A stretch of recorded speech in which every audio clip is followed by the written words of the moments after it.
This channel's content is strictly for educational and informational purpose and does not endorse or promote any form of violence, harm, illegal activities, self-injuries and communal disharmony. নৈরাজ্যের বাংলাদেশে মৌলবাদীদের দাপট বাদ গেল না বাউল গানের আসরও।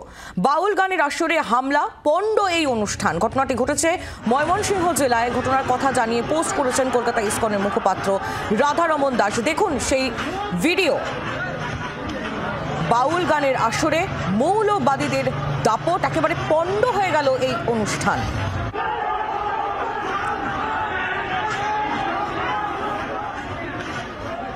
রাজীবের কাছে চলে যাব। আমাদের প্রতিনিধি রাজীব চক্রবর্তী আমাদের সঙ্গেই রয়েছেন। রাজীব, বাউল গানের আসর সেটাও এবার বাদ গেল না, সেখানেও দেখতে পাচ্ছি আমরা মৌলবাদীদের দাপট, একেবারে পণ্ড করে দেওয়া হলো অনুষ্ঠান। একদমই, দেখো একটু আগেই আমরা যে খবরে ছিলাম তা চট্টগ্রামের, এবার কিন্তু ময়মনসিংহের খবর, অর্থাৎ বাংলাদেশের সর্বত্র এই ঘটনা ঘটছে। একটু আগেই আমরা যে খবরে ছিলাম একজন প্রধান শিক্ষককে বাধ্য করা হচ্ছে ইস্তফা দিতে।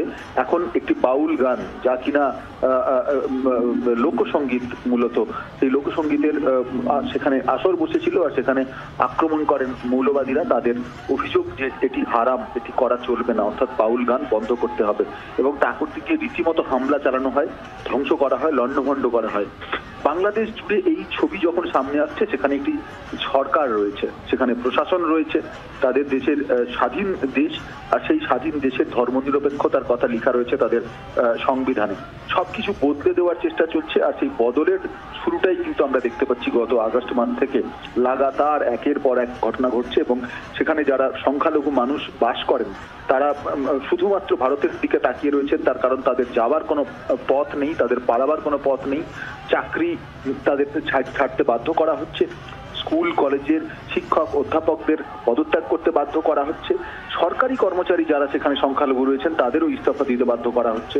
স্বাভাবিকভাবেই সেখানে সংখ্যালঘু মানুষ তারা পালিয়ে বাঁচবার পথ খুঁজছেন, কিন্তু পালাবেন কোথায়? নিজের দেশ ছেড়ে তারা পালাতেও চাইছেন না। আর এই পরিস্থিতিতে বাংলাদেশের নিন্দা সর্বত্র সারা বিশ্ব জুড়ে চলছে, কিন্তু একেবারেই কানে হাত। একেবারেই রাজীব, তুমি আমাদের সঙ্গে থাকো। এই মুহূর্তে আমরা যোগাযোগ করেছি কলকাতা ইসকনের মুখপাত্র রাধারমন দাসের সঙ্গে। রাধারমন বাবু, আপনি যে ভিডিওগুলো পোস্ট করেছেন সেখানে দেখা যাচ্ছে এক জায়গায় প্রধান শিক্ষক, হিন্দু প্রধান শিক্ষক, তাকে বাধ্য করা হচ্ছে ইস্তফা দেওয়ার জন্য। এক জায়গায় আমরা দেখছি বাউল গানের আসর, সেখানে মৌলবাদীদের তাণ্ডব, অর্থাৎ ব্যক্তি স্বাধীনতার, শিক্ষা, সংস্কৃতি সবেতেই আক্রমণ করা হচ্ছে হিন্দুদের। এই বদলের বাংলাদেশে কি বলবেন? বলার কিছু নেই। আমরা রোজ এরকম ধরনের আমরা নিউজ দেখছি, খালি আমরা হাইলাইট আর ডকুমেন্ট করা হচ্ছে কিভাবে এটা যে চলছে লাস্ট 5-6 মাস থেকে, এটা থামার নাম নেই। অনেক শিক্ষক, অনেক অ্যাওয়ার্ড উইনিং শিক্ষককে ওরা ফোর্সফুলি রিজাইন বাধ্য করেছে, কেন কি ওরা হিন্দু না হলে অন্য ধর্মের। তো এটা খুব দুর্ভাগ্যপূর্ণ। আমরা দেখলাম কি বাউল গানের কিছু প্রোগ্রাম হচ্ছিল, ওখানেও কিরকম কিভাবে আক্রমণ করা হচ্ছে, মারধর করা হচ্ছে। তো এটা খুব আনফরচুনেট। আর কি বলার তো কিছু নেই। আমরা রোজ এ ধরনের রোজ এরকম আমরা নিউজ পাচ্ছি বাংলাদেশ থেকে। ধন্যবাদ আপনাকে। কলকাতা ইসকনের মুখপাত্র রাধারমন দাস ছিলেন আমাদের সঙ্গে টেলিফোন লাইনে।